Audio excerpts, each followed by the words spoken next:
দেশে প্রবারের মতো অত্যাধুনিক প্রযুক্তি যুক্ত হচ্ছে পদ্মা সেতুর টোল প্লাজায়। গাড়ি থামানো ছাড়াই জমা হবে অর্থ। প্রস্তাব দেয়া হলেও চূড়ান্ত হয়নি টোলের হার।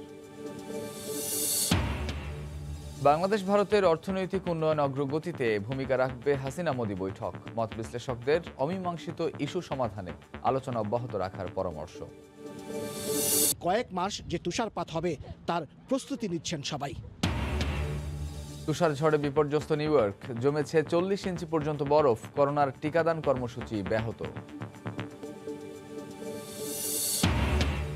এবং মেসি রোনালদোকে পেছনে ফেলে ফিফা দ্য বেস্ট ফুটবলারের পুরস্কার জিতলেন বায়ার্ন মিউনিখের রবার্ট লেভানডস্কি।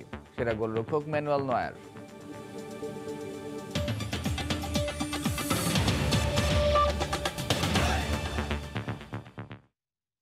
ভোরের সময় সঙ্গে আছি আমি কামরুজ্জামান মামুন। স্বপ্নের পদ্মা সেতুতে সব স্প্যান বসে যাওয়ার পর এখন অপেক্ষা যান চলাচল শুরু করার। সেক্ষেত্রে সেতুর টোল প্লাজায় সংযুক্ত করা হয়েছে অত্যাধুনিক ইলেকট্রনিক টোল আদায় পদ্ধতি। এজন্য কোনো গাড়ি টোল প্লাজায় থামতে হবে না। টোলের হার কত হবে সেটা নির্ধারণে চলতি সপ্তাহে একটি কমিটি গঠন করছে সেতু মন্ত্রণালয়। সাইফুল ইসলামের ছবিতে হেসান জুয়েলের রিপোর্ট। আকাশ থেকে পদ্মা সেতুর টোল প্লাজার ছবি এটি। চালু হওয়ার পর সেতুর দুই প্রান্তে এরকম দুইটি টোল প্লাজা তৈরি করা হয়েছে। সেতুর দুই পাশে নির্মাণ করা হয়েছে দেশের প্রথম এক্সপ্রেসওয়ে। 55 কিলোমিটারের 6 লেনের এই সড়কে কোথাও থামবে না গাড়ি। সেতুতেও গাড়ির গতি নিরবিচ্ছিন্ন রাখতে সেখানে টোল আদায় হবে ইলেকট্রনিক ডিভাইসের মাধ্যমে। 2019 সালে এজন্য কোরিয়ান এক্সপ্রেসওয়ে কর্পোরেশনের করা চুক্তি অনুযায়ী এখানে প্রযুক্তি ব্যবহার করে আদায় করা হবে টোল। নির্মাণ ব্যয় 30,000 কোটি টাকা তুলে আনতে সেতুতে চলাচলকারী যানবাহনের জন্য একটি টোলের হার প্রস্তাব করেছে সেতু মন্ত্রণালয়। 15 বছর পর এই টোল আরও 10% বাড়ানো হবে। মোট 35 বছর আদায় করা হবে টোল। সাধারণত বিদেশি অর্থে সেতু নির্মাণ করা হলে টোল আদায়ে দাতাদের নানা শর্ত থাকে। তবে নিজেদের অর্থে নির্মিত এই সেতুতে টোল সহনীয় পর্যায়ে আদায় হবে এমনটাই প্রত্যাশা এ রুটে যানবাহন চলাচলকারীদের। এক্ষেত্রে মাওয়া ফেরি ঘাটে যে হারে ফি দিয়ে যানবাহন চলাচল করে থাকে শেষ পর্যন্ত সেটাকেই গুরুত্ব দেওয়া হতে পারে। টোলের ব্যাপারে আমাদের সেতু বিভাগ বা বাংলাদেশ সেতু কর্তৃপক্ষ এখনও কোনো সিদ্ধান্ত নেয়নি। সিস্টেমটা হলো যেখানে ফেরি চলাচল করে সেখানে ফেরি ভাড়া যেটা সেটা প্লাস কিছুটা বাড়িয়ে টোল হার নির্ধারণ করা হয়। জনগণের যেন কষ্ট না হয় সেই বিবেচনা করেই এটা চূড়ান্তভাবে সিদ্ধান্ত সর্বোচ্চ পর্যায় থেকে এটা আমরা আশা করি আগামী 6 মাসের মধ্যে এই সিদ্ধান্ত পেয়ে যাব। টোল থেকে আদায় করা অর্থ সেতুর রক্ষণাবেক্ষণের কাজেও ব্যয় করা হবে। প্রতিদিন গড়ে 24,000 যানবাহন চলতে পারবে এই সেতুতে। ইহসান জুয়েল, সময় সংবাদ, মাওয়া, মুন্সিগঞ্জ।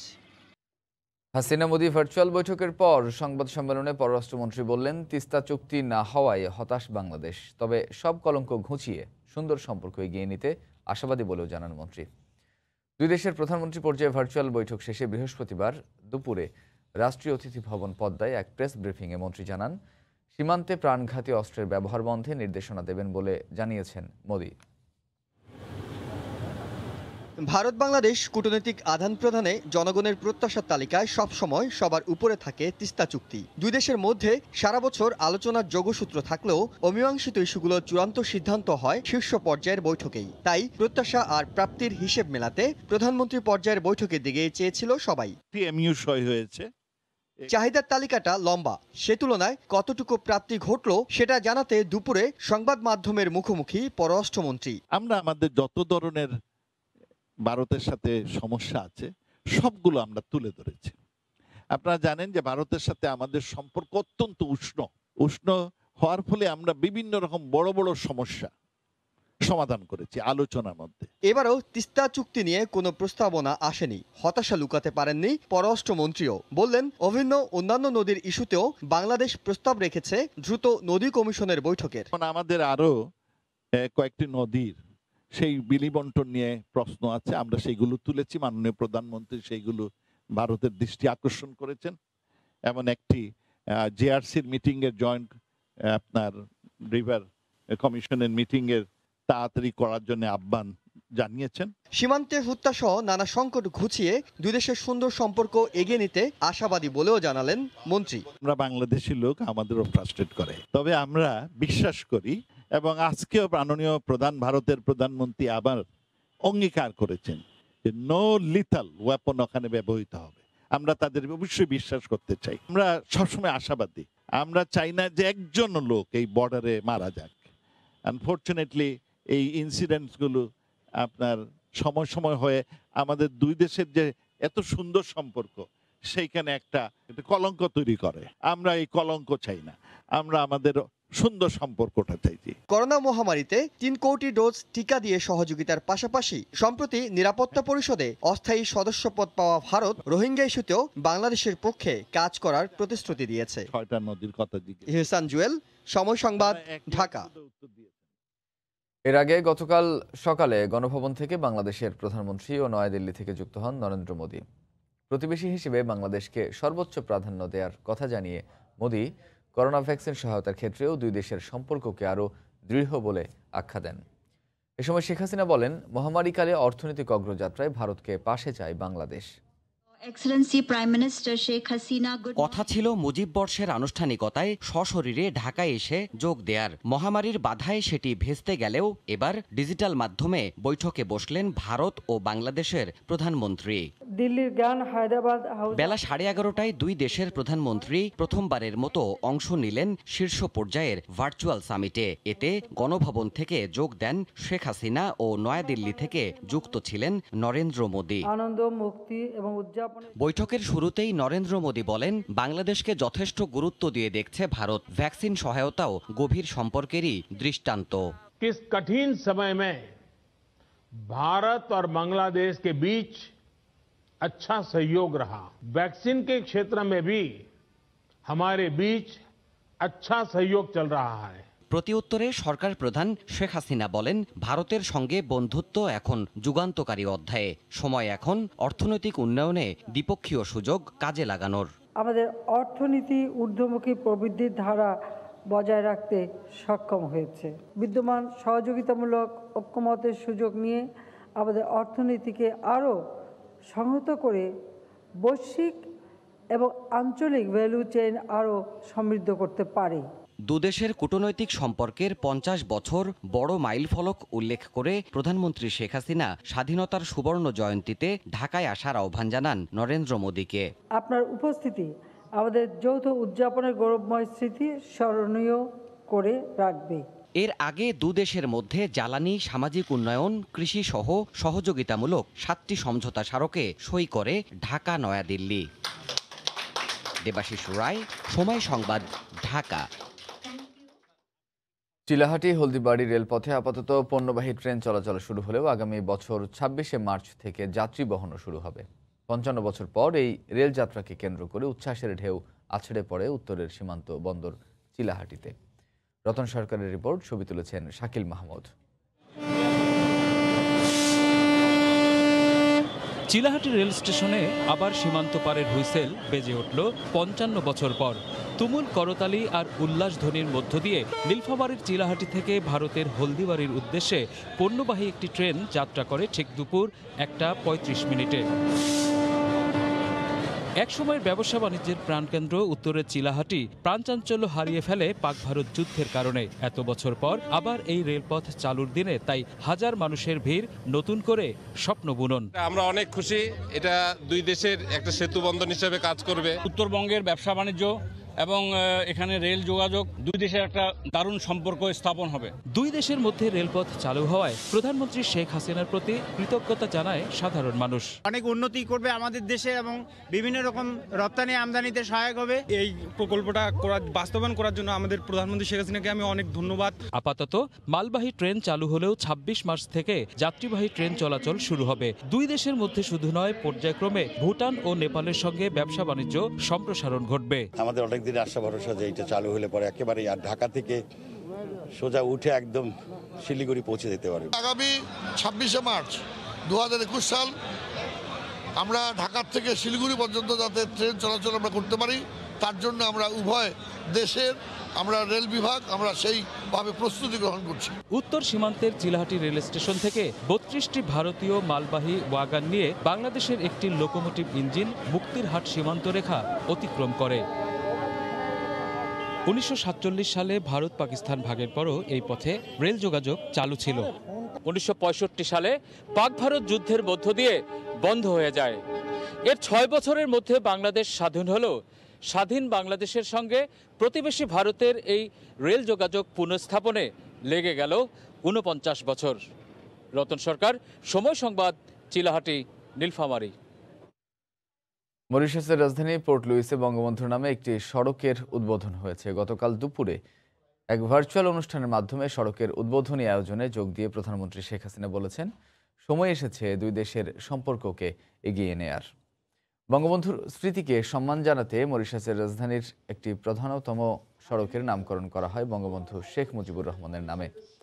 অনলাইনের মাধ্যমে মরিশাসের বাংলাদেশের দূতাবাস এ আয়োজনে যোগ দেন দেশটির উপপ্রধানমন্ত্রী ডক্টর আনোয়ার হোসেন, বাংলাদেশের পররাষ্ট্রমন্ত্রী ডক্টর এ.কে আব্দুল মোমেন, প্রবাসী কল্যাণমন্ত্রী ইমরান আহমেদ, ঢাকা সিটি কর্পোরেশন দক্ষিণের মেয়র শেখ ফজলে নূর তাপস, পররাষ্ট্র প্রতিমন্ত্রী শাহরিয়ার আলম সহ দুই দেশের সংশ্লিষ্ট কর্মকর্তারা। এ সময় বাংলাদেশের পক্ষ থেকে মরিশাস সরকারের এ উদ্যোগকে স্বাগত জানিয়ে আন্তরিক ধন্যবাদ দেওয়া হয়।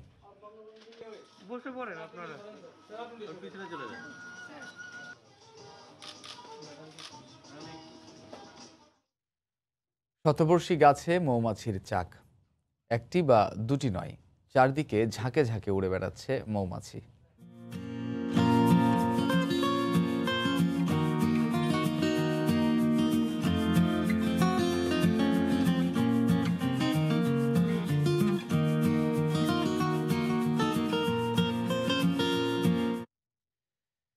শেরপুরে মৌমাছি দলের খবর থাকছে সংবাদের শেষাংশে। চেয়েছিলেন অর্থ পাচারকারীদের সুনির্দিষ্ট তালিকা, কিন্তু দেয়া হয় পুরনো রিপোর্ট। তাতে অসন্তুষ্ট দেশের সর্বোচ্চ আদালত। আদালত বলেছেন, পুরনো কাহিনী নয়, দেশের বাইরে অবৈধভাবে কে কোথায় বাড়ি করেছেন, টাকা পাচার করেছেন তা 2 মাসের মধ্যে জমা দিতে হবে। আদালত আক্ষেপ করে বলেছেন, বিচার না হোক, পাচারকারীদের নামও কি জানা যাবে না? আন্তর্জাতিক বাণিজ্যের নামে প্রতি বছর দেশ থেকে প্রায় ৬৪,০০০ কোটি টাকা পাচার হয়। পাচারের টাকায় কানাডার বেগমপাড়া, মালয়েশিয়া, সিঙ্গাপুরে করেছেন বাড়ি, গড়েছেন ব্যবসা প্রতিষ্ঠান, এমন তথ্য উঠে আসে গণমাধ্যমে। এই পাচারকারীর সংখ্যা কত তার পরিসংখ্যান না থাকায় 1 মাস আগে তালিকা চায় উচ্চ আদালত। বৃহস্পতিবার দুদক, এনবিআর, সিআইডি, পররাষ্ট্র মন্ত্রণালয় ও আর্থিক গোয়েন্দা সংস্থা বিএফআইইউ রিপোর্ট দেয় আদালতে। কোনো রিপোর্টেই পাচারকারীদের সবশেষ কোনো তথ্য নেই। দুদকের রিপোর্টে বলা হয়, এখন পর্যন্ত পাচারের সঙ্গে জড়িত শতাধিক ব্যক্তির নাম পেয়েছেন তারা। টাকার পরিমাণ 2,500 কোটি টাকা। এটিও পুরনো তথ্য। আদালত বলেছেন, কে কোন দেশে অবৈধভাবে অর্থ পাচার করেছেন, বাড়ি করেছেন, সে বিষয়ে সুনির্দিষ্ট রিপোর্ট দিতে হবে 2 মাসের মধ্যে। শতাধিক ব্যক্তি আর টোটাল টাকার পরিমাণ হবে 2,500 কোটি টাকার মতো অ্যাপ্রক্সিমেটলি। তবে স্কোয়ারলি এই টাকাটির সংখ্যা বেড়ে যেতে পারে, প্লাস ব্যক্তির সংখ্যাও এখানে বেড়ে যেতে পারে। এদিকে পররাষ্ট্র মন্ত্রণালয়ের রিপোর্টে বলা হয়, পাচারকারীদের তথ্য সংগ্রহ করছেন তারা। আর বিএফআইইউ জানিয়েছে, কানাডার কাছে এ বিষয়ে তথ্য চাওয়া হয়েছে। আদালত আক্ষেপ করে বলেন, বিচার না হোক, অন্তত পাচারকারীদের নাম জানা দরকার সবার। বিভিন্ন লোক কথা বলছে, সেই কথাগুলো তো আদালতকে আমরা এবার দিতে পারি না। বিদেশি এজেন্সির সাথে যোগাযোগ করছে, আমাদের এমবাসির সাথে যোগাযোগ করছে। ওনারা যদি আমাদের যে ইনফরমেশন যদি আমরা যতটুকু জোগাড় করতে পারি, আমরা সব অবশ্যই আদালতে জানাবো। গত কয়েক বছর ধরে কানাডার বেগমপাড়ায় অর্থ পাচারের বিষয়টি লোকমুখে শোনা যায়। এ পাড়ায় 4 জন রাজনীতিবিদ সহ 28 জন সরকারি কর্মকর্তার বাড়ি থাকার বিষয়টি পররাষ্ট্রমন্ত্রী জানালে অর্থ পাচারের বিষয়টি আবারও আলোচনায় আসে। আফজাল হোসেন, সময় সংবাদ, ঢাকা। এখন থেকে সরকারি কর্মকর্তা কর্মচারীদের কেনাকাটার জন্য বিদেশ যেতে চাইলে সংশ্লিষ্ট মন্ত্রণালয়ের পাশাপাশি অর্থ মন্ত্রণালয় ও মন্ত্রিপরিষদ বিভাগকে অবশ্যই জানাতে হবে। গতকাল বিচারপতি এ.কে.এম. আসাদুজ্জামান ও বিচারপতি ইজারুল হক আকন্দের সমন্বয়ে গঠিত হাইকোর্টের দ্বৈত বেঞ্চ এ আদেশ দেন। 2015 সালে বিআইডব্লিউটিসির 6 কোটি টাকার ফগলাইট কিনতে আমেরিকা যায় তৎকালীন চেয়ারম্যান মিজানুর রহমান, পরিচালক জ্ঞানরঞ্জন শীল, সংস্থাটির জিএম ক্যাপ্টেন শওকত সর্দার ও নৌ পরিবহন মন্ত্রণালয়ের উপসচিব পঙ্কজ কুমার পাল। 4 সদস্যের এই দলে ইঞ্জিনিয়ার ছিলেন মাত্র 1 জন। এই প্রতিনিধি দলটি যুক্তরাষ্ট্রে গ্রীষ্মকালে পরীক্ষা করেন শীতকালের ফগলাইট, দেশে এনেও পরীক্ষা করেন গরমকালে। তাই 6 কোটি টাকা খরচের পরও তেমন কাজে আসেনি এই বাতি। সরকারি 4 কর্মকর্তার এমন কাণ্ডে বিষয়টি গড়ায় আদালতে। এতে সফরের নামে আমলাদের আনন্দ ভ্রমণের লাগাম টানার নির্দেশ দেন হাইকোর্ট।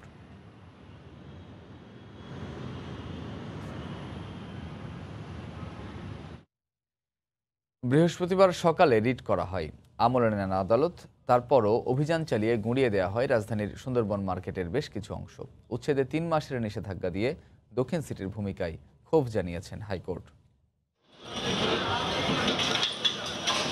এক্সক্যাভেটর দিয়ে এভাবেই গুঁড়িয়ে দেওয়া হয় গুলিস্তানের সুন্দরবন স্কয়ার সুপারমার্কেটের নকশা বহির্ভূত স্থাপনা।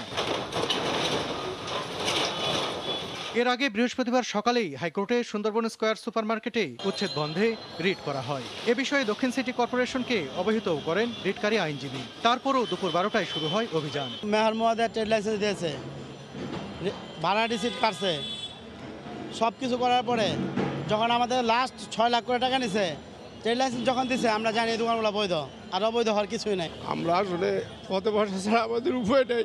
আমাদেরকে উচ্ছেদ করবেন না, আমাদেরকে সময় দিন, আমাদেরকে সময় দিয়ে উচ্ছেদ করুন। নিয়ম মেনেই অভিযান পরিচালিত হচ্ছে বলে জানান সিটি কর্পোরেশনের এই দায়িত্বশীল কর্মকর্তা। এখন পর্যন্ত আমাকে কেউ বৈধ কাগজপত্র দেখায়নি। আমরা বিদ্যুতের লাইন, গ্যাসের লাইন, পানির লাইন এগুলি বন্ধ করেছি। ভিতরে ঢোকার যে স্পেসেসগুলো এগুলো আমরা আগে খালি করছি এবং ভিতরেও কার্যক্রম চলছে। দুপুরে রিটের শুনানি শেষে উচ্ছেদ অভিযানের উপর 3 মাসের স্থগিতাদেশ দেন high court. In the mean time ওরা আবার কার্যক্রম তারা চালিয়ে যাচ্ছিল। হ্যাঁ, এই কথা আমরা কোর্টকে জানানোর পরে হাইকোর্টে এই যে নজরে নিয়ে আসার পরেও কেন তারা কার্যক্রম পরিচালনা করতেছিল এই বিষয়ে খুব প্রকাশ করে। হাইকোর্টের নির্দেশনার পর বিকেল 3:30টার দিকে উচ্ছেদ কার্যক্রম বন্ধ করে দক্ষিণ সিটি কর্পোরেশন। বিকেল 4টার দিকে সরিয়ে নেওয়া হয় এক্সক্যাভেটর সহ ভারী সরঞ্জাম। আমরা যেমন আইনের প্রতি শ্রদ্ধাশীল, ওনারাও আইনের প্রতি শ্রদ্ধাশীল হয়ে আজকের এই অভিযান, একটু আগে আমাদেরকে বললো যে আমরা অভিযান বন্ধ ঘোষণা করেছি। ওনাদেরকে বারবার বলেছে যে এই মামলায় মার্কেটে রিট আছে, আপনারা এটা করা ঠিক হবে না, আপনারা কন্ডেম, কিন্তু কোনো অবস্থাতে ওনারা সেটা শোনেন নাই। নকশা বহির্ভূতভাবে সুন্দরবন স্কয়ার সুপারমার্কেটের 6 শতাধিক দোকান তৈরি করা হয়েছে বলে জানিয়েছে সিটি কর্পোরেশন। যদিও ব্যবসায়ীদের দাবি সিটি কর্পোরেশনের কাছ থেকেই যথা নিয়মে দোকান বরাদ্দ নিয়েছেন তারা। সালাউদ্দিন সুমন, সময় সংবাদ, ঢাকা। শীতে জবুথবু রাজধানীর মানুষ, ভোর থেকে ঘন কুয়াশা আর হিম বাতাস ভোগান্তি বাড়াচ্ছে ফুটপাতের মানুষের। এই মুহূর্তে রাজধানীর এলিফ্যান্ট রোডে আছেন রিপোর্টার ইকরাম হোসাইন। সরাসরি চলে যাচ্ছি তার কাছে। ইকরাম, বসবাসের জায়গা আছে, বসত ভিটা আছে, তারা কিন্তু খুব আরামেই এই শীতের সময়টা কাটান। কিন্তু যারা ছিন্নমূল মানুষ এবং নিম্ন আয়ের মানুষ, রিক্সা চালক, ভ্যান চালক থেকে শুরু করে নিম্ন আয়ের যেসব মানুষ আছেন, তারা কিন্তু মাথা গোঁজার ঠাঁই খুঁজে নেন রাস্তার পাশে। কখনো বস্তিতে, কখনো রাস্তার পাশে তাঁবু টানিয়ে। আবার আমরা দেখছি যে অনেক জায়গায় যে রিক্সা চালিয়ে জীবিকা নির্বাহ করেন, সেই রিক্সাতেই শুয়ে তারা তাদের যে রাত্রি যাপন সেটি করছেন। অনেকের গরম কাপড় অর্থাৎ শীতের কাপড়ও আমরা দেখতে পাচ্ছি না। যে যেভাবে পাচ্ছে আসলে সেভাবেই তাদের জীবনযাপনের চেষ্টা করছে। এই যে আমরা এখন আছি এলিফ্যান্ট রোডে, এখানে দেখছি যে অনেকগুলো রিক্সা সারি সারি আছে, যেখানে মানুষজন শুয়ে আছেন, রাত্রি যাপন করছেন। এই ছিন্নমূল মানুষরা শীতে যে তাদের জনজীবন যে বিপর্যস্ত একটা পরিবেশ এবং কঠিন একটা পরিবেশ তাদের জীবনে নেমে এসেছে, এবং শীত এখনো পর্যন্ত কিন্তু খুব বেশি পড়ছে না। তারপরও এখনো পর্যন্ত যে শীত, তাতেও কিন্তু নগর জীবনে তাদের যে ছিন্নমূল মানুষ, তাদের কষ্ট কিন্তু দিন দিন বেড়েই চলছে। তো এই ছিল আমার কাছে সবচেয়ে। ক্রমেই শীতের তীব্রতা বাড়ছে দেশের উত্তর সীমান্তের জেলাগুলোতে। হিমালয় থেকে আসা হিমশীতল বাতাস কাঁপুনি তুলতে শুরু করেছে। পুরো জনপদে দেখা দিয়েছে শীতজনিত রোগের প্রাদুর্ভাব। রতন সরকারের রিপোর্ট, ক্যামেরায় ছিলেন শাকিল মাহমুদ। উত্তরের জেলা নীলফামারীর সীমান্তবর্তী ডোমা রেল স্টেশন। কাকডাকা ভোরে মানুষের হাকডাক। কিছু যাত্রী আর মালামাল নামানো ওঠানোয় ব্যস্ত কুলি মজুররা। শীতের দীর্ঘ রাত অপেক্ষার পর একটি ট্রেন এসে থামে, তাই শীতের তীব্রতাকে ভ্রুকুটি দেখিয়ে তৎপর তারা। গরিব মানুষ এখন তো লেবারি করে খাই, এখন ঠান্ডা তো সেরকম আমাদের কাপড় চোপড় নাই, এইভাবে চলিছে আর কি। ঠান্ডা তো মনে হচ্ছে হাত পা কোকড়া নাকি থাকে। আমরা তো গরিব মানুষ, তো জমি নাই, যা এখানে ইনকাম হয় একে দিয়ে আল্লাহ কোনো রকম আমাকে দেখে চালায়। স্টেশনের পাশেই কিছু ঘনবসতিতে হতদরিদ্র মানুষের বসবাস। মাঘের শুরুতেই ঘরে ঘরে জ্বর, সর্দি, শীতজনিত নানা রোগ। হাঁটতে সমস্যা হয়, পা কোকড়া লাগে ঠান্ডার কারণে। খুবই ঠান্ডা, বাচ্চা কাচ্চার ঘরে খুব সমস্যা। ঠান্ডা ভালো আছে, কুয়াশা সব সময়, 5-6 দিন থেকে কোনো রোদ পাওয়া যাচ্ছে না। কুয়াশা, ঠান্ডা, বাচ্চা কাচ্চাদের সর্দি জ্বর প্রচুর সমস্যা দাঁড়ায়, গাড়ি ঘোড়া চলতে খুব সমস্যা হয়। আবহাওয়া অফিস বলছে 10 থেকে 12 ডিগ্রি সেলসিয়াসে ওঠানামা করছে তাপমাত্রা। 2-1 দিনে আরও কমতে পারে। রতন সরকার, সময় সংবাদ, ডোমার, নীলফামারী। শীত বাড়ছে উত্তরের জনপদ রাজশাহীতে। শীতার্ত মানুষের খবর জানাতে এই মুহূর্তে নগরীর রেলগেট এলাকায় আছেন সহকর্মী সাইফুর রহমান রকি। সরাসরি চলে যাচ্ছি তার কাছে। রকি, গত এক সপ্তাহ থেকে রাজশাহীতে তাপমাত্রা 12 থেকে 16 ডিগ্রি মধ্যে ওঠানামা করছে। বিশেষ করে যখন তাপমাত্রাটা কিছুটা কমে আসছে তখন শীতের এই তীব্রতা আরও বাড়ছে। এতে সাধারণ মানুষের কিন্তু দুর্ভোগ নেমে এসেছে। আপনাদের দেখানোর চেষ্টা করছি রাজশাহী নগরীর রেলগেট এলাকা থেকে। বিশেষ করে এখানে ছিন্নমূল এবং হতদরিদ্র অনেক মানুষ যারা প্রতিদিন তারা কাজের আশায় আছে এবং তারা কিন্তু এখনও এই শীতের কারণে, তীব্র শীতের কারণে কাজ না পেয়ে কিন্তু একেবারে অসহায় জীবনযাপন করছেন, এমনটাই আমাদেরকে জানিয়েছেন। আমরা কথা বলেছিলাম রাজশাহীর স্থানীয় আবহাওয়া অফিসের কর্মকর্তাদের সাথে। তারা যেটি বলছেন যে আজকে রাজশাহীতে সর্বনিম্ন যে তাপমাত্রা রেকর্ড করা হয়েছে তা 12.5 ডিগ্রি সেলসিয়াস, যা গতকাল বৃহস্পতিবার ছিল 13.4 ডিগ্রি সেলসিয়াস। তবে এখন তাপমাত্রার এই পারদ আরও বেশি নামতে থাকবে এবং শীতের এই তীব্রতা আরও বাড়তে থাকবে, এমনটাই আভাস দিয়েছেন তারা। পাশাপাশি আমরা দেখেছি যে রাজশাহীর রেলওয়ে স্টেশন বা রাজশাহীর ভদ্রা এলাকায় যে বস্তিবাসীরা অবস্থান নেয় সেখানে কিন্তু তাদের চরম কষ্ট হচ্ছে এই শীতের তীব্রতা এবং কনকনে বাতাস বেড়ে যাওয়ার কারণে।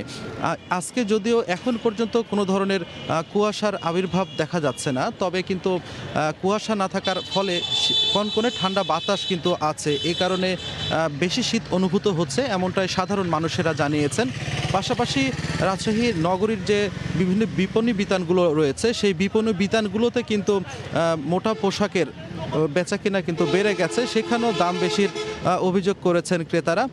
পাশাপাশি আমরা দেখানোর চেষ্টা করছি যে ভোরের আলো ফোটার পর থেকেই অনেক মানুষ তাদের জীবিকার তাগিদে ঘর থেকে বের হয়েছেন, কিন্তু তারপরেও কিন্তু মানুষের সংখ্যা অনেকটাই কম। প্রয়োজন ছাড়া আসলে এই শীতের মধ্যে কেউ আসলে বের হচ্ছেন না, এমনটাই আসলে তারা জানিয়েছেন।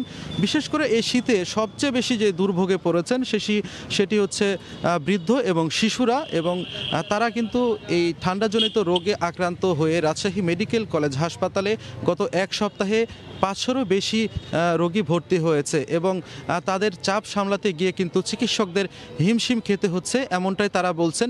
এ অবস্থায় চিকিৎসকরা তাদের পরামর্শ দিচ্ছেন গরম কাপড় সহ এখন সচেতন থাকার। বিশেষ করে অভিভাবকদের তারা বলছেন যে শিশুদের এই ঠান্ডার হাত থেকে বাঁচতে হলে তাদেরকে প্রয়োজনীয় গরম পোশাক পরার পাশাপাশি শীতের যত হাত থেকে বাঁচার যে বিষয়গুলো থাকে সেগুলো কিন্তু তাদেরকে খেয়াল রাখতে হবে, না হলে এই সময় ডায়রিয়া, টাইফয়েড সহ নানা ঠান্ডাজনিত রোগে আক্রান্ত হওয়ার সম্ভাবনা কিন্তু বেড়ে যায়, এমনটাই আসলে তারা বলছেন। এই মাসের শেষের দিকে শীতের এই তীব্রতা আরও বাড়বে, এমনটা আভাস দিচ্ছেন রাজশাহী আবহাওয়া অফিসের কর্মকর্তারা। যেহেতু এখন পর্যন্ত কুয়াশার যে আধিক্য সেটি কিন্তু একেবারে আজকে নেই বললেই চলে। কুয়াশা কেটে যাওয়ার কারণে শীতের এই তীব্রতা কিন্তু অনেকাংশেই বেড়েছে। পাশাপাশি এই শীতের তীব্রতা বাড়ার কারণে জনজীবন বিপর্যস্ত হয়ে পড়েছে, কাজকর্ম স্থবির হয়ে পড়েছে।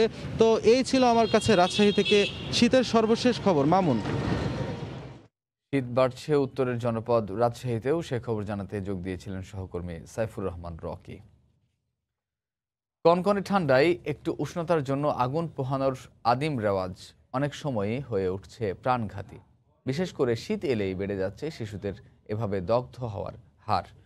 সদ্য প্রসূতি নারীরাও সেক দিতে গিয়ে করছেন একই ধরনের ভুল। সতর্কতার কোনো বিকল্প নেই বলছেন চিকিৎসকরা। নুরুল ইসলামের ছবিতে দেখুন মুজাহিদ শুভর রিপোর্ট। শীতের সকালে তাপ পোহাতে গিয়ে আগুনের মধ্যে পড়ে যায় হতভাগা এই শিশু। শারীরিক অবস্থার অবনতি হওয়ায় পঞ্চগড় থেকে শেখ হাসিনা জাতীয় প্লাস্টিক ও বার্ন ইনস্টিটিউটে মেয়েকে নিয়ে ছুটে আসেন মা। আগুনের গর্তে পড়ছে তো ভিড়ার মধ্যে পরে একাই উঠে ওর আপুকে ডাক দিয়ে তখন বলছে, আপু আমি পড়া গেছি। অন্যদিকে মায়ের ব্যস্ততার ফাঁকে গোসলের জন্য রাখা গরম পানি মাথায় ঢেলে দগ্ধ হয় এই শিশু। শীতকালে 20 থেকে 60 ভাগ পর্যন্ত বার্ন নিয়ে অনেক শিশু এরই মধ্যে ভর্তি হয়েছে দেশের বিভিন্ন হাসপাতালে। ওর আম্মা গরম পানি করে বাথরুমে পানি রাখছে, ও আসলে সোফায়, ও আর একটু গরম পানি আনতে গিয়ে এই ফাঁকে ও গরম পানি মগে দিয়ে ও মাথায় ঢেলে দিচ্ছে। 80%, 60%, 100-এর ভিতরে 100% পুরা পেশেন্টও আমরা পাইছি। প্রসবের পর উপকারী ভেবে পেটে আগুনের সেক নিতে গিয়ে প্রতি বছরের মতো এবারও দগ্ধ হয়েছেন অসংখ্য মা। রাজধানীতে চিকিৎসা নিতে এসে এরই মধ্যে মারা গেছেন এমন 5 জন মা। গ্রাম দেশের মধ্যে একটা বিশ্বাস আছে যে আগুনের সেক নিলে তাড়াতাড়ি ব্যথা কমবে। এটা বিজ্ঞান ভিত্তিক কোনো প্রমাণ নাই এবং বাস্তবসম্মত না। বাচ্চাদের গোসল করানোর জন্য মা গরম পানি করে গেছে, বাচ্চা এসে গরম পানির মধ্যে হাত ঢুকাই দিল, গরম পানি পড়লো, গরম পানির মধ্যে বাচ্চা ঢুকে গেল ইত্যাদি। তো বার্ন একটা বড় সমস্যা এই সময়ের জন্য। শীতের তীব্রতা বাড়ার সঙ্গে সঙ্গে রোগীর সংখ্যা বাড়লেও কমেছে সেবার সুযোগ। ঢাকা মেডিকেল সহ দেশের বড় বড় হাসপাতালের বার্ন ইউনিটেও কোভিড চিকিৎসা হওয়ায় মৃত্যু ঝুঁকিতে পড়ছেন ভুক্তভোগীরা। যেই রোগীটা আগুনে পুড়ে যায় তাদের মধ্যে মৃত্যু হয় মোর দেন 20%। তো সুতরাং এই যে নন কোভিড পেশেন্টগুলো যারা এই শীতের মৌসুমে যাদের সংখ্যা বেড়ে যায়, তাদের চিকিৎসা যাতে আমরা ঠিক মতো দিতে পারি সে ব্যাপারে সবারই সচেষ্ট হইতে হবে।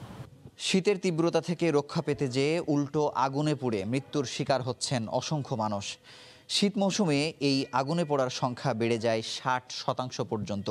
বিশেষজ্ঞ চিকিৎসকরা বলছেন কেবল সতর্কতাই পারে এই ধরনের মৃত্যুর হার কমাতে। মুজাহিদ শুভ, সময় সংবাদ, ঢাকা। দেশের বাইরের শীতের খবর। তুষার ঝড়ে বিপর্যস্ত নিউ ইয়র্ক সহ যুক্তরাষ্ট্রের বেশ কয়েকটি অঙ্গরাজ্য। তীব্র তুষারপাতের কারণে ব্যাহত হচ্ছে যান চলাচল। প্রয়োজন ছাড়া ঘর থেকে বের না হওয়ার নির্দেশ দিয়েছে কর্তৃপক্ষ। সর্বোচ্চ প্রায় 40 ইঞ্চি পর্যন্ত তুষারপাত রেকর্ডের কথা জানিয়েছে যুক্তরাষ্ট্রের জাতীয় আবহাওয়া বিভাগ। তুষার ঝড়ের কারণে ব্যাহত হচ্ছে করোনার টিকাদান কর্মসূচিও। নিউ ইয়র্ক থেকে হাসানুজ্জামান সাকির রিপোর্ট। শুভ্র চাদরে ঢাকা নিউ ইয়র্ক। তুষারপাত যেমন ভোগান্তি বাড়িয়েছে, তেমনি শিশুদের জন্য আনন্দও বটে। বছরের প্রথম তুষারপাতে নিউ ইয়র্কের রাস্তায় ব্যাপক উপভোগ করতে দেখা যায় শিশুদের। করোনা মহামারীর কারণে দীর্ঘদিন ধরে ঘরবন্দি যুক্তরাষ্ট্রের শিশুরা, কিন্তু বাড়ির আঙিনায় তুষারপাত যেন এনে দিয়েছে এক টুকরো স্বস্তি। আর তাই করোনার স্বাস্থ্যবিধি মেনে শিশুদের নিয়ে রাস্তায় বের হয়েছেন বাবা মায়েরা। বাচ্চারাও খুব এনজয় করছে, স্নোতে খেলাধুলা করছে। তারা নেমে এই বছরের প্রথম এত বেশি স্নোটাকে খুব চমৎকারভাবে এনজয় করছে। একটা খারাপ সময় পার করছিলাম আমরা। ঘরে বসে টেলিভিশন দেখা ছাড়া কিছুই করার ছিল না। আমরা এই দিনটি জন্য অপেক্ষায় ছিলাম। যুক্তরাষ্ট্রের আবহাওয়া বিভাগের তথ্য বলছে নিউ ইয়র্কের বিংহামটনে সবচেয়ে বেশি তুষারপাত রেকর্ড করা হয়েছে। সেখানে তুষারের স্তর জমেছে প্রায় 40 ইঞ্চি, যা 2017 সালের পর সবচেয়ে বেশি। তীব্র তুষারপাতের কারণে নিউ হ্যাম্পশায়ার ও কানেকটিকাট সহ বিভিন্ন অঙ্গরাজ্যে সড়ক দুর্ঘটনার খবর পাওয়া গেছে। এতে আহত হয়েছেন বেশ কয়েকজন। দুর্যোগপূর্ণ পরিস্থিতির কারণে চরমভাবে ব্যাহত হচ্ছে করোনা ভ্যাকসিন কার্যক্রম। এই শীতকালে তুষারপাত, তুষার ঝড় নিত্য নৈমিত্তিক ঘটনা। তাই প্রকৃতির এই ঘটনাকে দুর্যোগ না মনে করে স্বাভাবিকভাবেই মেনে নিয়েছেন সবাই। তাই আগামী কয়েক মাস যে তুষারপাত হবে তার প্রস্তুতি নিচ্ছেন সবাই। হাসানুজ্জামান সাকি, সময় সংবাদ, নিউ ইয়র্ক। নিউ ইয়র্কে তুষারপাতের সবশেষ পরিস্থিতি জানবো সহকর্মী হাসানুজ্জামান সাকির কাছ থেকে। এই মুহূর্তে যে বিষয়টি চলছে যুক্তরাষ্ট্রের পূর্ব উপকূলীয় অঞ্চলে, সেটি হচ্ছে যে পরিমাণের বরফ জমেছে প্রায় 1 ফুটের মতো, সেই বরফ পরিষ্কারের কাজে কিন্তু এখন ব্যস্ত রয়েছেন এই পূর্ব অঞ্চলীয় এলাকাবাসী। পাশাপাশি কিন্তু স্নোয়ের মধ্যে এটি একটি স্বাভাবিক ঘটনা যুক্তরাষ্ট্রের জন্য। স্নোয়ে অত্যন্ত ঠান্ডার মধ্যে, স্নোয়ের মধ্যেও কিন্তু কিছু মানুষ আছেন তারা এইরকম একটি প্রাকৃতিক সৌন্দর্য দেখার জন্য বাসা বাড়ি থেকে বের হয়ে আসেন। ছেলেমেয়েরা, শিশুরা তারা কিন্তু এই স্নো নিয়ে খেলাধুলা করেন, কারণ এই বরফের মধ্যেই তারা কিন্তু বেড়ে উঠছেন, এই আবহাওয়ার মধ্যে বেড়ে উঠছেন। এবং বাংলাদেশি যারা অভিবাসী এখানে রয়েছেন তারাও কিন্তু এই আবহাওয়ার মধ্যেই কিন্তু তারা নিজেকে মানিয়ে নিয়েছেন এবং মানিয়ে নেওয়ার চেষ্টা করছেন। আমরা দেখতে পাচ্ছি যে পিছনে আপনি দেখতে পাচ্ছেন যে এখানকার কয়েকটা পরিবার, বাংলাদেশি পরিবার, তারা খেলাধুলা করছে, বাচ্চারা খেলাধুলা করছে। অন্য পাশে আমি এইদিকে দেখা যাচ্ছে যে বিভিন্ন গাড়ি, আমার পেছনেও বিভিন্ন গাড়ি কিন্তু পরিষ্কার করা হচ্ছে, কারণ প্রতিটা গাড়ির কাছে এবং গাড়ির মধ্যে কিন্তু কয়েক ফুট বরফ জমেছে এবং বাসাবাড়ির সামনে যে পথ, ফুটপাত আছে, রাস্তা আছে, সেই রাস্তাগুলো কিন্তু বরফে আটকে গেছে। এখন প্রতিটা বাড়ির বাসিন্দাদের দায়িত্ব হচ্ছে তার বাড়ির সামনের অংশটুকু পরিষ্কার করা, কারণ যে সড়কগুলো আছে সেই সব বড় বড় সড়কগুলো পরিষ্কার করার দায়িত্ব হচ্ছে এখানকার শহর কর্তৃপক্ষের, কিন্তু প্রতিটি বাড়ির সামনের যে অংশটুকু সেটির কিন্তু পরিষ্কার করার দায়িত্ব বাসিন্দাদের, এবং সেটি যদি তারা না করেন তাহলে কিন্তু সিটি কর্তৃপক্ষ তাদেরকে কিন্তু জরিমানা করতে পারে। এজন্য সবাই কিন্তু তড়িঘড়ি করে যথাসম্ভব যত দ্রুততার সঙ্গে বাসার সামনের অংশ কিন্তু তারা পরিষ্কার করছে। এরকম একটি সময়ের মধ্য দিয়েই কিন্তু এখন যুক্তরাষ্ট্রের এই পূর্ব উপকূলীয় অঞ্চলের বাসিন্দারা সময় কাটাচ্ছেন এবং আগামী কয়েকদিন আরও বেশি ঠান্ডা হবে। পাশাপাশি আজকে শীতের এই যে প্রথম যে বরফ, যে তুষার ঝড় হলো, এই আগামী ৩-৪ মাস কিন্তু নিয়মিতভাবেই এই তুষার ঝড় হবে এবং তুষারপাত হবে। এই জন্য তারা শারীরিকভাবে যেন উষ্ণ থাকা যায়, সেজন্য গরম কাপড়, বাসাবাড়ি থেকে শুরু করে বিভিন্ন বিষয়ে তারা কিন্তু এই শীতকে, এই তুষারপাতকে কিন্তু বরণ করে নেয়ার জন্য কিন্তু তারা প্রস্তুতি শুরু করেছেন। এই ছিল আমার কাছে সর্বশেষ। ধানের ভরা মৌসুমে সপ্তাহের ব্যবধানে নওগাঁর মোকামে কেজি প্রতি 5 টাকা পর্যন্ত বেড়েছে চালের দর। লাফিয়ে চালের দর বাড়লেও হাটগুলোতে আনুপাতিক হারে বাড়েনি ধানের দর। হঠাৎ চালের দর বাড়ায় আয় ব্যয়ের হিসাব মেলাতে পারছেন না নিম্ন আয়ের মানুষ। চালের দাম বৃদ্ধির জন্য খুচরা ব্যবসায়ী ও মিলাররা একে অপরকে দোষারোপ করছেন। নওগাঁ থেকে এমআর রকির রিপোর্ট। পরিবারের 5 সদস্যের জন্য মাসে 50 কেজি চাল কিনতে হয় নওগাঁ সদর উপজেলার চকমুক্তাই এলাকার ফেঞ্চি বেগমকে। স্বল্প আয়ের সংসারের হিসাবের খাতা উলটপালট হয়ে যাচ্ছে চাল কিনতে এসে। সপ্তাহের ব্যবধানে কেজি প্রতি 5 টাকা বেশিতে চাল কিনতে এসে ফেঞ্চির মতো সেপালেও হিসাব মেলাতে পারছেন না। আয় বাড়ে না, কিন্তু চালের দাম মানে দিন গেলে বাড়তেই আছে। 2 বস্তায় 4000 টাকা বাজেট ছিল, সেই আসে দেখি 4500 টাকা বস্তা লাগছে। গেল সপ্তাহের ব্যবধানে সব ধরনের চালের দর বস্তা প্রতি 200 টাকা পর্যন্ত বেড়েছে পাইকারি মোকামে। তবে মোটা চালের চেয়ে চিকন চালের দাম কিছুটা বেশি বেড়েছে। মিলাররা চাল আটকে রেখে সরবরাহ করায় দর বেড়েছে বলে দাবি খুচরা ব্যবসায়ীদের। হঠাৎ করে ধানের বাজার বেশি হওয়ার জন্য চালের বাজারটা 50 থেকে 100 টাকা বস্তায় বাড়তির মুখে। এক সপ্তাহের ব্যবধানে প্রকারভেদে প্রত্যেকটা চাল 3 থেকে 4 টাকা 5 টাকা পর্যন্ত কেজি প্রতি বৃদ্ধি পেয়েছে। মাঠ থেকে 80% ধান ঘরে উঠেছে কৃষকের। এসব ধান বিক্রির জন্য হাটে তুলছেন তারা। কৃষকদের অভিযোগ, চালের দাম বাড়লেও সে তুলনায় বাড়েনি ধানের দর। বর্তমান বাজারে কিন্তু চালের দাম কিন্তু কম না, কিন্তু অথচ ধানের দাম মানে কম। মানে বর্তমান ব্যবসায়ীরা এরা একচাটিয়া ব্যবসা করে। তবে চালের দর বৃদ্ধির জন্য ব্যবসায়ীরা দেখাচ্ছেন নানা অজুহাত। মিলারদের চাহিদা অনুযায়ী ধানের সরবরাহটা অনেকটা কমে গিয়েছে, এ কারণেই ধানের দাম বৃদ্ধি পাচ্ছে। আর এই ধানের দাম বৃদ্ধি পাওয়ার দরুন চাউলের দামও বৃদ্ধি পাচ্ছে। চলতি আমন মৌসুমে জেলায় 1,90,000 হেক্টর জমি থেকে 8.5 লাখ মেট্রিক টন ধান উৎপাদনের লক্ষ্যমাত্রা ধরেছে কৃষি বিভাগ। এমআর রকি, সময় সংবাদ, নওগাঁ। ভোর হতে না হতেই ক্রেতা বিক্রেতার হাঁক ডাকে সরগরম হয়ে ওঠে সিরাজগঞ্জের সবচেয়ে বড় পৌর পাইকারি সবজির আড়ত। প্রান্তিক কৃষকেরা প্রতিদিন তাদের উৎপাদিত সব ধরনের তরতাজা সবজি আড়তে নিয়ে আসেন। শীতকালীন সবজির সরবরাহ বাড়ায় দাম কমেছে। দাম কমায় লোকসান হচ্ছে বলে দাবি কৃষকদের। রিঙ্কু কুণ্ডুর রিপোর্ট, ছবি তুলেছেন অমৃত সেন। প্রতিদিন ভোর থেকে বিভিন্ন যানবাহনে করে কৃষকেরা তাদের উৎপাদিত সব ধরনের টাটকা সবজি নিয়ে আড়তে আসেন। এখান থেকে পাইকাররা সবজি কিনে নিয়ে বিভিন্ন হাট বাজারে বিক্রি করেন। ফুলকপি, পাতাকপি, মূলা, সিম, পটল, বেগুন, শসা, গাজর সহ শীতকালীন সবজিতে পরিপূর্ণ এখন সিরাজগঞ্জের পৌর পাইকারি সবজির আড়ত। সব ধরনের সবজির সরবরাহ বাড়া, বেচা কেনাও বেশ ভালো বলে জানান ব্যবসায়ীরা। সবকিছু কপি টপি এগুলো সবকিছু দাম কমে গেছে। প্রচুর পরিমাণ আমদানি হচ্ছে, নতুন ফসল উঠতেছে, কৃষকদের নতুন ফসল উঠতেছে, যার জন্য একটু দাম কমে আসতেছে। শীতকালীন সবজির সরবরাহ বাড়ার সাথে সাথে দাম কমে যাওয়ায় লোকসান গুনতে হচ্ছে বলে জানান কৃষকেরা।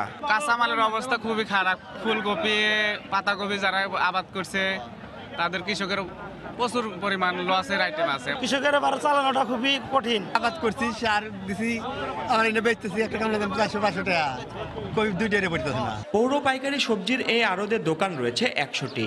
প্রতিদিন প্রায় 20 থেকে 30 লাখ টাকার সবজি কেনা বেচা হয় এখানে। রিঙ্কু কুন্ডু, সময় সংবাদ, সিরাজগঞ্জ। খাগড়াছড়ি পৌরবাজারে শীতের সবজির সরবরাহ বাড়ায় দাম কমেছে। প্রতিটি সবজির কেজি প্রতি 20 থেকে 25 টাকা পর্যন্ত দাম কমায় ক্রেতারা খুশি। তবে সুফল পাচ্ছেন না প্রান্তিক কৃষকরা। এ বিষয়ে বিস্তারিত জানাতে সেখান থেকে সরাসরি যুক্ত হচ্ছেন জিতেন বড়ুয়া।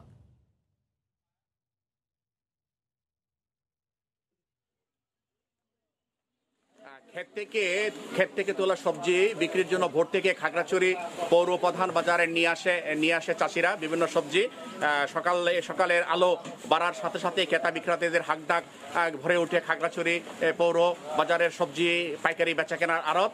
সরবরাহ বাড়ার সাথে সাথে সব ধরনের সবজি নিয়ে আসছে বিভিন্ন মানে চাষিরা, বিশেষ করে পাহাড়ি নারী পুরুষরা আমাদের এই বাজারে তাদের উৎপাদিত বিভিন্ন সবজি, বিশেষ করে বাঁধাকপি, টমেটো, এই ধরনের সবজিগুলো তারা নিজ নিজ বাড়ি থেকে ক্ষেত থেকে তারা নিয়ে আসে। এরপর বিভিন্ন জায়গা থেকেও সমতল ভূমির বিভিন্ন স্থান থেকে এখানে সবজি নিয়ে আসে বিভিন্ন ট্রাকে করে। বগুড়া যশোর থেকে এখানে সবজি আছে, কিন্তু এখানে একটু আমি এখানে বলে রাখছি খাগড়াছড়ির সবজিগুলো সমতল ভূমি থেকে যে সমস্ত সবজি আছে তার তুলনায় একটু দাম বেশি। এখানে চাষিরা জানাচ্ছেন ইদানিং মানে গত কয়েকদিন ধরে 15 থেকে 20 টাকার মধ্যে দাম কমে যাওয়াতে চাষিরা একটু ক্ষতিগ্রস্ত হচ্ছে।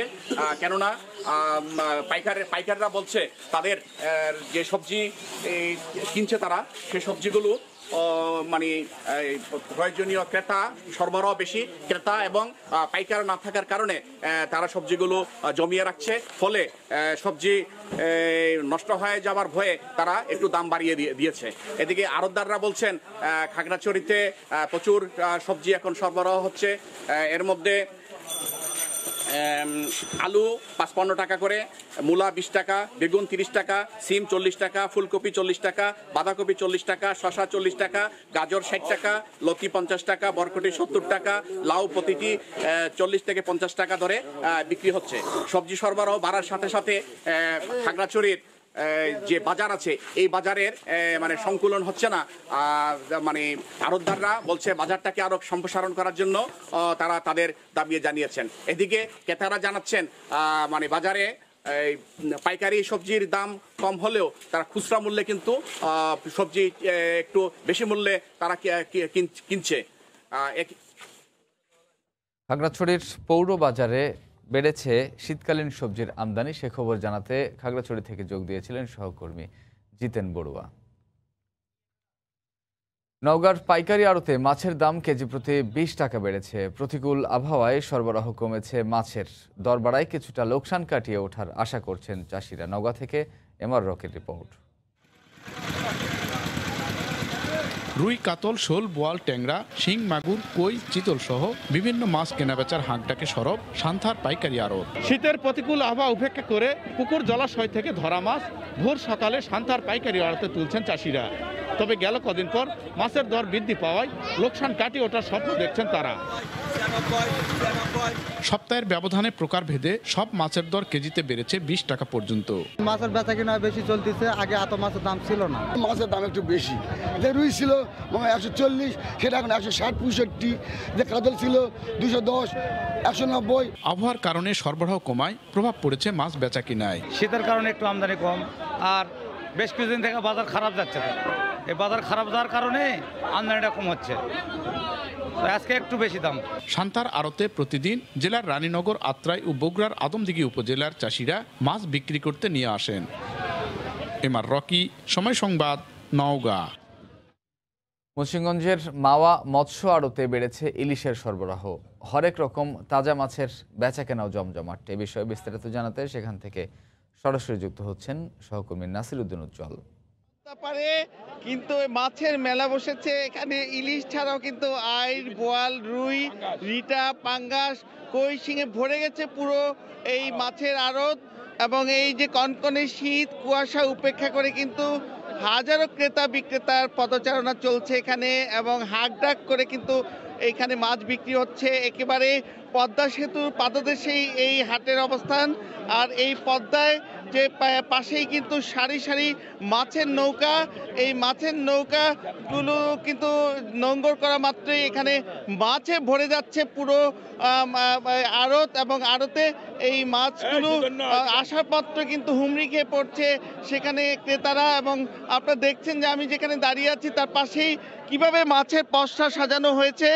বড় বড় মাছ আজকে এই হাটে প্রচুর পদ্মার পাঙ্গাস মাছ উঠেছে, বোয়াল উঠেছে, রুই উঠেছে এই পদ্মার। এবং সেখানে আমরা দেখছি তাজা রিটা উঠেছে এবং ইলিশের যে সাইজ সেটি কিন্তু আজকেও বেশ বড় সাইজের ইলিশ উঠেছে। এখানে 2 কেজি সাইজের ইলিশ আমরা দেখতে পাচ্ছি। এবং এই যে মাছের এই আড়ত প্রায় 50 বছর ধরে এখানে কিন্তু এই ভোর থেকে এই প্রায় 2 ঘন্টা ধরে চলে বেচা কিনা। এবং এই যে মাছের বড় পসরা বসে যায় সেটা কিন্তু আমরা দেখবো 8টার পরে একদম নিঃশেষ হয়ে যাবে। এখানে আশেপাশে প্রচুর খুচরা বিক্রেতা আছে, তারা এখান থেকে এই তাজা মাছ নিয়ে কিন্তু ওই গ্রামগঞ্জের যে মাছের বাজার সেদিকে সমৃদ্ধ করে। এর বাইরে কিন্তু রাজধানী ঢাকা সহ বিভিন্ন এলাকা থেকে যারা শৌখিন ক্রেতা তারা এসে কিন্তু তাজা মাছ গাড়ি ভরে নিয়ে যাচ্ছেন। এবং আমরা দেখছি অনেক শৌখিন ক্রেতার সঙ্গে দেখা হয়েছে, তারা বলছেন তারা ইলিশ কিনতে এসছেন, ইলিশের সঙ্গে তারা অন্যান্য মাছও নিচ্ছেন। এবং এই যে মাছের যে পসরা, এই মাছের এই পসরা দেখছি যে সেখানে মানে দেশীয় নানা প্রজাতির মাছ এখানে আছে। আমরা দেখছি যে সবই কিন্তু বেশিরভাগ মাছই কিন্তু পদ্মার। এবং এই পদ্মার যে জেলেরা, আপনারা জানেন যে জেলা মৎস্য অফিস বলছে যে এখানে 10,000-এরও বেশি নিবন্ধিত জেলে রয়েছে। এই জেলেরা এখানে কিন্তু অধিকাংশ জেলেই ইলিশ মাছ ধরেন এবং এই ইলিশ শিকারের পরে তারা এই হাটে নিয়ে আসেন এবং এই ইলিশগুলো এখান থেকে কিন্তু বিভিন্ন স্থানে যায়। এই পদ্মার বড় তাজা ইলিশের কদর অনেক বেশি এবং এই যে স্থানীয় নানা রকম দেশীয় প্রজাতির তাজা মাছ এইখানে পাওয়া যায়, সেই কারণে কিন্তু ক্রেতাদের কদর এখানে বেশি এবং এখানে ক্রেতারা প্রচুর আসছেন, এই মাছের কদর বেশি এখানে এবং এই মাছ কিনবার জন্য। এবং এই মাওয়ার মৎস্য আড়তের এই ছিল সর্বশেষ। মামুন, মুন্সিগঞ্জ থেকে মাছ বাজারের খবর জানাতে যোগ দিয়েছিলেন সহকর্মী নাসির উদ্দিন উজ্জ্বল।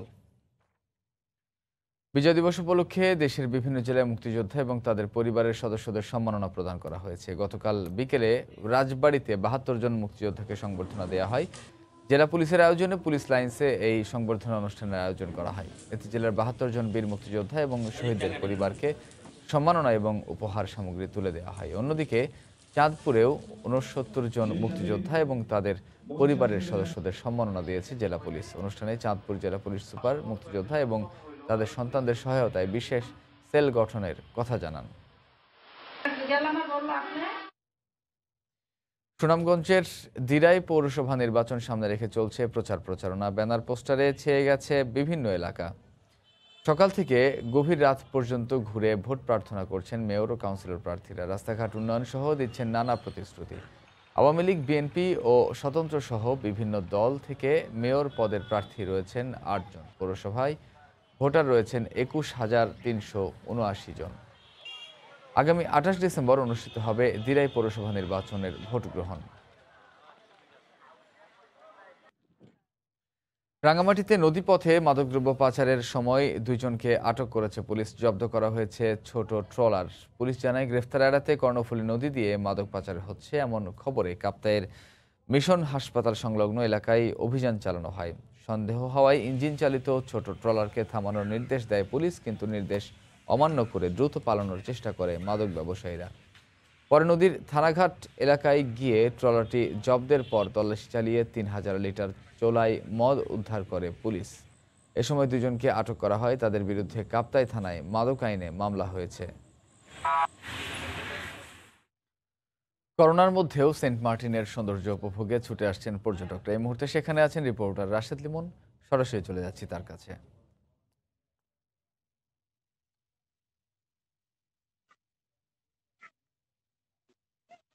মামুন, প্রকৃতি যেন তার একদম পুরোটা রূপ নিংড়ে দিয়েছে এই সেন্ট মার্টিনে। আসলে এখানে যারা এসেছেন বা যারা আসেন তারাই এর সৌন্দর্য দেখলেই আসলে বুঝতে পারেন যে আসলে প্রকৃতি কতটা উদার হয়েছে এই ছোট্ট এই প্রবাল দ্বীপটিতে।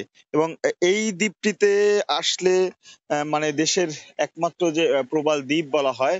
তো মূলত আমরা যদি দেখি যে যখন করোনা কালে ছিল তখন এই সময়টাতে কিন্তু আসলে এখানে পর্যটকদের আনাগোনা বা ওভাবে সেভাবে প্রবেশ এটা কিন্তু অনেকটাই নিষিদ্ধ ছিল। এবং সেই অবস্থায় আমরা যেটা দেখেছি যে আমরা বিভিন্নভাবে এখান থেকে যারা স্থানীয় আছে তাদের থেকে মোবাইলে বা অন্যান্য ভাবে যে খবরগুলো দেখেছি, সেখানে কিন্তু দেখেছি যে এই তখন যে প্রকৃতিতে নতুন করে আর প্রাণের মাত্রা যোগ হয়েছিল সেই ছোঁয়া কিন্তু আমরা দেখেছি সেন্ট মার্টিনে লেগেছে। যখন থেকে আবার নতুন করে পর্যটকদের আনাগোনা শুরু হয়েছে, এখন কিন্তু পর্যটকরা যারা আসছেন তারা কিন্তু আসলে বিগত কয়েক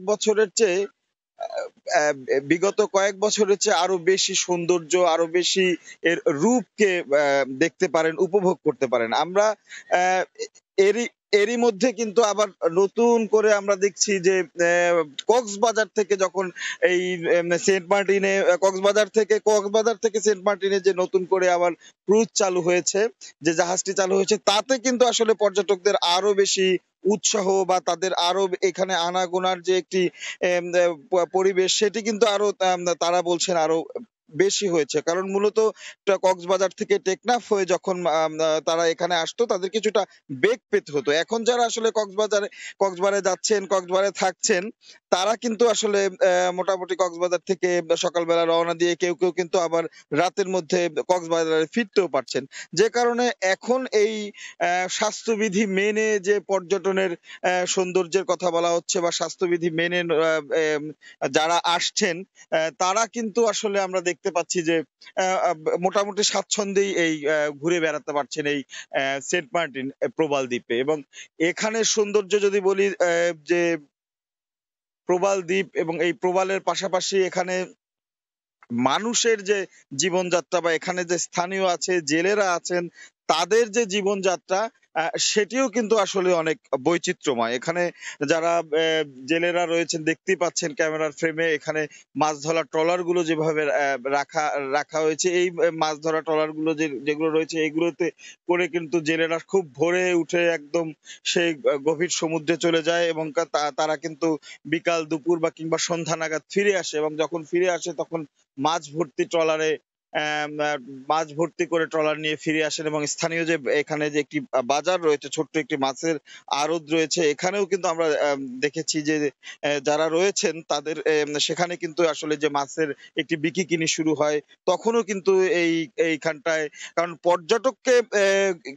পর্যটককে কেন্দ্র করে কিন্তু এখানের যে স্থানীয়দের যে অবস্থা, আমি যদি বলি যে দোকানগুলো রয়েছে, মূলত সেন্ট মার্টিনে এসেছেন এখানকার মাছ খাননি এমন লোক কিন্তু খুঁজে পাওয়া যাবে না। এবং সেক্ষেত্রে যদি বলি, মাছের ক্ষেত্রে যদি বলি, প্রত্যেকটি দোকানেই কিন্তু প্রতিনিয়ত এই যে সামুদ্রিক মাছগুলো রয়েছে, আমি যদি বলি টুনা ফিশ, কোরালের কিন্তু বিভিন্ন প্রকার রয়েছে, টুনা ফিশ, কোরাল, তারপরে রূপচাঁদারও কিন্তু প্রকার ভেদ রয়েছে। এবং নাম না জানা অনেক মাছ রয়েছে। আসলে স্বাভাবিকভাবেই আমরা যারা অন্য পারে থাকি তারা এত মাছ বা সামুদ্রিক এত মাছের নামও কিন্তু আসলে আমরা ওভাবে জানি না।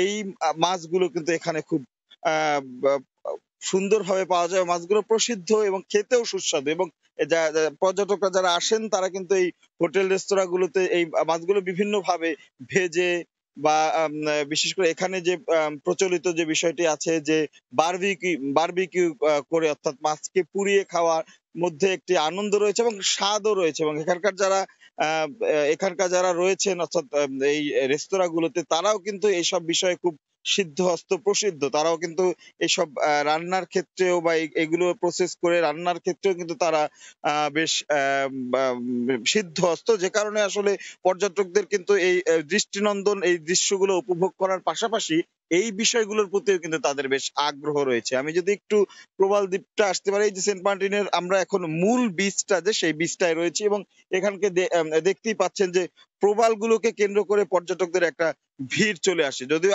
আজকে সকাল থেকে পর্যটকরা কিন্তু মূলত সূর্য উদয়ের দিকে সূর্য উদয় দেখতে হলে ঠিক বিচটার অন্য প্রান্তে যেতে হয়, কিন্তু আজকে একটু ঘন কুয়াশা ছিল যে কারণে আসলে সূর্য উদয়ের যে দৃশ্যটা সেটা হয়তো পর্যটকদের দেখা হয়নি। কিন্তু ধীরে ধীরে কিন্তু একটু যখন আরেকটু বেলা বেড়েছে তখন কিন্তু এই 6:30টার দিকে বা 7টার দিকে তখন কিন্তু আমরা দেখলাম যে সূর্যটা কিছুটা দৃশ্যমান হয়েছে। কুয়াশাটা ছিল সেই কুয়াশাটা কেটে গেছে এবং কুয়াশাটা কেটে যাওয়ার পরে কিন্তু আমরা দেখলাম যে পর্যটকরা আসলে আস্তে আস্তে এখানে আসতে শুরু করছেন। পর্যটকদের আনাগোনা বাড়ছে এবং দেখতেই পাচ্ছেন এই প্রবাল কেন্দ্রিক হওয়ার কারণে এখানে যারা রয়েছেন এসছেন এই প্রবালে বসে ছবি তোলা বা এই প্রবালগুলো যখন আমরা দেখি এই মুহূর্তে যেগুলো বাইরে থাকে অর্থাৎ পাশে থাকে সেগুলো আসলে একদম মৃত প্রবালের মতোই মনে হয়, কিন্তু যখন পানি এসে এই প্রবালগুলো ভাসিয়ে দেয় অর্থাৎ পানির নিচে চলে যায় তখন কিন্তু আসলে একটু খেয়াল করেই দেখা যাবে প্রত্যেকটা প্রবালই মনে হবে যেন জীবন্ত। কারণ প্রবালকে কেন্দ্র করে বা প্রবালের গায়ে কিন্তু নানা পরজীবী শ্যাওলা এগুলো থাকে যেগুলো আসলে পানি যখন বাড়ে অর্থাৎ প্রবালগুলো পানি যখন ডুবে যায় তখন কিন্তু প্রবালের পুরো রংটাই চেঞ্জ হয়ে যায়, অর্থাৎ এই মরা দেখতে প্রবালগুলো তখন কিন্তু সবুজ হয়ে যায়, রঙিন হয়ে যায়। তো সবকিছু মিলিয়ে পর্যটকরা আসছে, পর্যটকদের ভিড় বাড়ছে, তবে একটি বিষয় কিন্তু বরাবরই সতর্ক করা হচ্ছে স্বাস্থ্যবিধি মানার বিষয়টি। এই মুহূর্তে দেখতে পাচ্ছেন আশেপাশে লোক নেই বা ভিড় কম, কিন্তু বেলা বাড়ার সাথে সাথে তো ভিড় বাড়ে, তখন আসলে স্বাস্থ্যবিধি মানার ক্ষেত্রেও একটু পর্যটকরা যেমন উদাসীন পাশাপাশি তেমন তদারকিও দেখা যায় না। এটি বাড়ানো হলে আসলে যে প্রক্রিয়াটি চালু হয়েছে এই করোনা কাল ছাপিয়ে যে এই একটি পর্যটকদের আনাগোনা বা সেটি আসলে চললে কিছু তেমন ভয়ের কিছু থাকবে না, তবে স্বাস্থ্যবিধি মানতে হবে। আর পাশাপাশি আরেকটা জিনিস যে এই দ্বীপের পরিবেশ যেন কোনোভাবেই নষ্ট না হয় সেদিকেও আসলে পর্যটকরা খেয়াল রাখলে এই ধীরে ধীরে আমাদের এই যে একমাত্র প্রবাল দ্বীপ সেটি আরো বড় আরো আকর্ষণীয় পর্যটন কেন্দ্র হিসেবে আসলে গড়ে উঠবে। তো এই ছিল সেন্ট মার্টিন থেকে এখনকার মতো এই সকালবেলা আমার কাছ থেকে মামুন। করোনার মধ্যেও সেন্ট মার্টিনের সৌন্দর্য উপভোগে ছুটে আসছেন পর্যটকরা। সে খবর জানাতে যোগ দিয়েছিলেন সহকর্মী রাশেদ লিমন। আবারও দেশের বাইরের খবর। আগামী সপ্তাহে করোনা ভ্যাকসিন গ্রহণ করবেন যুক্তরাষ্ট্রের নবনির্বাচিত প্রেসিডেন্ট জো বাইডেন। বৃহস্পতিবার বাইডেনের নির্বাচনী অফিসের বরাত দিয়ে খবর প্রকাশ করে গণমাধ্যম। ভ্যাকসিন নিয়ে জনগণের মধ্যে আস্থা তৈরি করতেই বাইডেন ভ্যাকসিন গ্রহণ করবেন বলে জানানো হয়। এদিকে শুক্রবার বিদায়ী মার্কিন ভাইস প্রেসিডেন্ট মাইক পেন্স ও তার পরিবার ভ্যাকসিন গ্রহণ করবেন বলে জানা গেছে। প্রেসিডেন্ট ডোনাল্ড ট্রাম্প সহ যুক্তরাষ্ট্রের শীর্ষ কর্মকর্তাদের ভ্যাকসিন গ্রহণের আহ্বান জানানো হলেও কবে নাগাদ তারা গ্রহণ করবে সে বিষয়ে এখনও কিছু জানা যায়নি। এর আগে ভ্যাকসিন নিয়ে জনগণের ভীতি দূর করতে বারাক ওবামা, বিল ক্লিন্টন সহ যুক্তরাষ্ট্রের সাবেক প্রেসিডেন্টদের টেলিভিশনে সরাসরি সম্প্রচারের মাধ্যমে জনসম্মুখে ভ্যাকসিন দেওয়া হবে বলে খবর প্রকাশ করা হয়। ইউরোপের প্রতিটি শহরের মতো স্কটল্যান্ডের রাজধানী এডিনবরায় উদযাপন হবে ক্রিসমাস, কিন্তু করোনার কারণে সেই তেমন কোনো আমেজের প্রস্তুতি কিছুটা ভাটা পড়েছে আনন্দ উৎসাহে। সবাই অপেক্ষায় ভ্যাকসিন গ্রহণ করে সুদিন দেখার। স্কটল্যান্ডের এডিনবরা থেকে নাজমুল আহসান শামীমের রিপোর্ট। করোনা মহামারীর মধ্যে এবারের বড়দিনের আয়োজন একেবারেই ভিন্ন। স্কটল্যান্ডবাসী নানা বিধিনিষেধের মধ্যেই উদযাপন করবে এবারের বড়দিন, তাই আলোকসজ্জাও গেলবারের তুলনায় কম। ঐতিহাসিক ও রাজনৈতিকভাবে অত্যন্ত গুরুত্বপূর্ণ এডিনবরার সবচেয়ে ব্যস্ত সড়ক প্রিন্সেস স্ট্রিট। প্রতিবছর এ সড়ককে ঘিরে এডিনবরাবাসী বড়দিন উদযাপনে মেতে ওঠেন, কিন্তু এবারে এখানেও পড়েছে ভাটা। For example, we have here the charity. এই প্যান্ডেমিকের কারণে আমরা যারা প্রবাসে আছি আমরা নানাবিধ সমস্যার সম্মুখীন হচ্ছি। সুপার মলগুলোতেও নেই আলোকসজ্জা। প্রয়োজনীয় সামগ্রী নিয়ে ক্রেতার অপেক্ষায় থাকেন বিক্রেতারা। সীমিত পরিসরে বড়দিনের আয়োজন হলেও আসার কথা হলো স্কটল্যান্ডে করোনা টিকার প্রয়োগ শুরু হয়েছে। 8 ডিসেম্বর মঙ্গলবার থেকে স্কটল্যান্ডে শুরু হয়েছে করোনার ভ্যাকসিন প্রয়োগ। সকলে প্রত্যাশা করছেন এই ভ্যাকসিন প্রয়োগে বিশ্ব মুক্ত হবে করোনা নামক মহাসংকট থেকে এবং ফিরে আসবে আবার প্রাণচঞ্চল, এই প্রত্যাশা সকলের। স্কটল্যান্ডের এডিনবরা থেকে নাজমুল হাসান শামীম, সময় সংবাদ। কাতারের জাতীয় দিবস ঘিরে রঙিন সাজে সেজেছে পুরো কাতার। রাতের সৌন্দর্য উপভোগ করতে রাজধানীর দোহা সহ বিভিন্ন সিটিতে ভিড় করছেন পর্যটকরা, ছুটে আসছেন প্রবাসী বাংলাদেশিরাও। কাতার প্রতিনিধি আনোয়ার হোসেন মামুনের তথ্য ছবি নিয়ে রিপোর্ট। মাথাপিছু আয়ে মধ্যপ্রাচ্যের সবচেয়ে ধনী দেশ কাতার। 2022 সালের ফুটবল বিশ্বকাপ ঘিরে উৎসবের নগরী এখন দোহা। 18 ডিসেম্বর কাতারের জাতীয় দিবস উপলক্ষে সুউচ্চ দালান কোঠা, রাস্তাঘাট, পার্ক, শপিং মল সহ পুরো কাতার সেজেছে রঙিন সাজে। রাতের এই সৌন্দর্য দেখতে পরিবার পরিজন নিয়ে ঘুরে বেড়াচ্ছেন প্রবাসী বাংলাদেশিরা। রাত্রের ভিউটাও দেখতে অনেক সুন্দর লাগে, এই জন্য আমরা সবাই রাত্রের ভিউটা দেখার জন্য বাইরে এসেছি। মহান স্বাধীনতা দিবস উপলক্ষে আমরা ঘুরতে এসেছি। কাতারে শ্বাস রব বিরাজ করতেছে। আমরা এখানে রাতের সৌন্দর্য দেখার জন্য আসছি আম্বাবুর সাথে, আর এখানে আমার ফ্রেন্ডদেরকে নিয়ে এনজয় করতেছি। আমি এখানে আমার ফ্যামিলি নিয়ে রাতের সৌন্দর্য দেখতে আসছি এবং আমার সাথে আমার ফ্রেন্ডরাও আছে। ফুটবল বিশ্বকাপের এখনও 2 বছর বাকি থাকলেও ব্যাপক উৎসাহ আর উদ্দীপনা তৈরি হয়েছে দেশটির নাগরিক ও অভিবাসীদের মধ্যে। কাতারে গড়ে উঠেছে দৃষ্টিনন্দন সব ইমারত। বঙ্গবন্ধুর জন্মশতবার্ষিকী উপলক্ষে ভোলার চরফ্যাশনে শুরু হয়েছে আন্তঃ college gold cup cricket tournament ও আন্তঃ union gold cup football tournament. উদ্বোধনী ম্যাচে চরফ্যাশন সরকারি কলেজ দলকে 4 উইকেটে হারিয়েছে রহিমা কলেজ দল। করোনা পরিস্থিতির মাঝেও অনেকদিন পর মাঠে খেলা গড়ানোয় খুশি দর্শকরা। তরুণরাও উচ্ছ্বসিত মাঠে খেলার সুযোগ পেয়ে। নাসির উদ্দিন লিটনের তথ্য ও উৎপল দেবনাথের ছবি নিয়ে রিপোর্ট।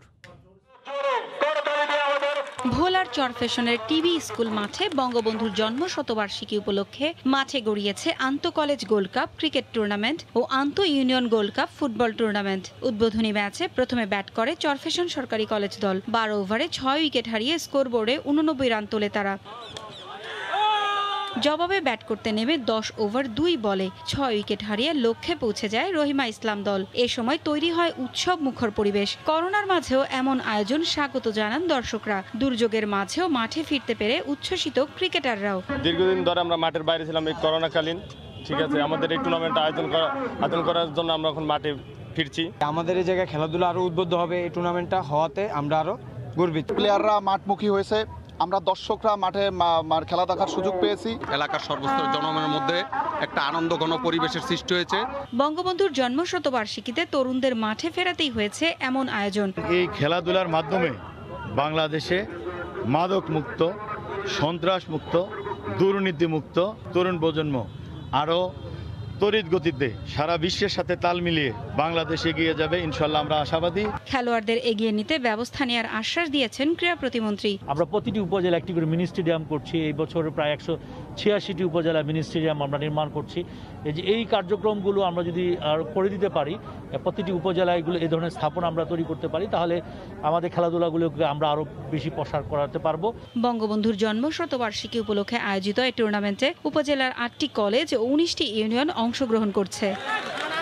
সময় সংবাদ, ভোলা। টাঙ্গাইলে হয়ে গেল ঐতিহ্যবাহী ঘোড়দৌড় প্রতিযোগিতা। চমৎকার এই আয়োজন দেখতে বিভিন্ন জেলা ও উপজেলা থেকে হাজির হন 10,000 দর্শক। ঐতিহ্যবাহী এ ঘোড়দৌড় প্রতিযোগিতার ধারাবাহিকতা ধরে রাখতে চান আয়োজকরা। টাঙ্গাইল থেকে কাদের তালুকদারের আব্দুল কাদেরের তথ্য, রাশেদ খানের ছবি নিয়ে রিপোর্ট।